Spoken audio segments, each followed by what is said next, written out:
I feel like detrans advocacy in general acts as a wake up call to people who promote medical transition. We're providing a counter narrative based on our own experiences. For many of us, transition was not the life saving treatment we were sold. Some of us are standing on the other side and looking back thinking, what the heck did I do to myself? And why did people just go along with it? We also realize that if we aren't open about how transition was the wrong choice, the mainstream belief will never change. I think what detransitioners need varies from person to person.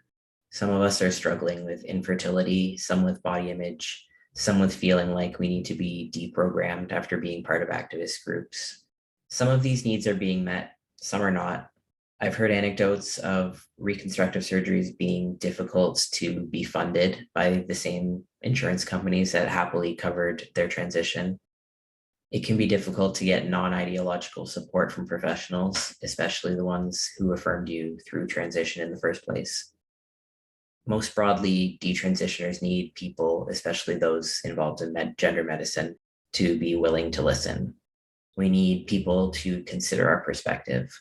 If you were me and you knew there was a way to prevent something traumatic that happened to you from happening to someone else, wouldn't you advocate for that? A lot of our advocacy is based around ideas that we have for what other people should do, how parents should respond to gender dysphoria, how doctors should treat it, what safeguarding measures should be put into place. We also talk a lot about whether we believe we've been wronged by activists or health professionals.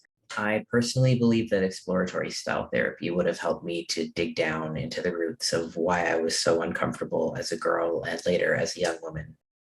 I also believe that I was failed because I wasn't screened for developmental disabilities. Knowing that I was on the autism spectrum might have helped me to reframe my experience growing up as a weird girl. It's hard to say exactly what might have prevented me from transitioning because it wasn't solely the affirmation from doctors and therapists that facilitated it. It was also being part of social justice movements, the narrative that one is born trans, that idea of finding your authentic self. I wasn't permitted, nor would I permit myself access to information that challenged my thinking.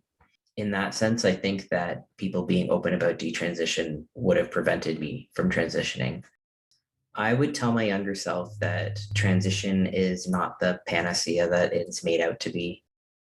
I expected it to feel like a rebirth, like I was just beginning the rest of my life. In reality, the change was only external. Everything I had been before I transitioned was still part of me. I still had social anxiety. I was still awkward. I was still depressed. Relationships were still difficult. What changed was I added a burden to my load, and I just managed to convince myself it was unavoidable. There are two options when you transition. Either you live stealth and you commit the rest of your life to hiding an immutable part of yourself from other people, or you live openly and you commit the rest of your life trying to convince other people to ignore an immutable part of yourself. Something that many people don't realize is that as hard as making the decision to transition is, walking yourself back from that decision is even harder. People actually get so much positive reinforcement from making small changes, even just your pronouns, that it does feel like a big deal to go back. The first time you're announcing that you're being adventurous, trying something out, looking for what feels authentic to you. The second time you're announcing that your first choice was a mistake.